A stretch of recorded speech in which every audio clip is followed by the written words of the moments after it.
தக் லைஃப் டைட்டிலை மாத்துங்க, கிளம்பிய எதிர்ப்பு. சினிமாவிற்கு எதிர்ப்பு என்பது கடந்த 20 வருடங்களாக அதிகரித்து வருகிறது. ஒரு இயக்குனர் ஒரு சர்ச்சையான விஷயத்தை மையமாக வைத்து ஒரு படத்தை இயக்கினால் அதை விரும்பாத ஒரு கூட்டம் படத்தை எதிர்க்கும். ட்ரெய்லரில் ஒரு காட்சியை பார்த்து கோபமடைந்தால் அந்த காட்சியை நீக்க வேண்டும் என ஒரு கூட்டம் கிளம்பும். சில கூட்டங்கள் தலைப்புக்காகவே பிரச்சனை செய்வார்கள். பெரும்பாலும் இதை வைத்து சில அரசியல்வாதிகள் அரசியல் செய்வார்கள்.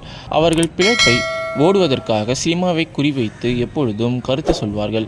இது எல்லாவற்றையும் கமல் சந்தித்திருக்கிறார். விஸ்வரூபம் படம் எடுத்தபோது படத்தை பார்க்காமலேயே ஒரு குரூப் கமல் முஸ்லிம்களை தீவிரவாதிகள் போல் சித்தரிக்கிறார் என்று கிளம்பியது. கமல் எவ்வளவு சொல்லியும் அவர்கள் கேட்கவில்லை. அப்பொழுது ஆட்சியில் இருந்த அரசும் கமலுக்கு எதிராக நின்றது. எனவே படத்தை வெளியிட முடியாத நிலையில் ஏற்பட்டு கமல் நாட்டை விட்டே வெளியேறுவேன் என சொன்னார்.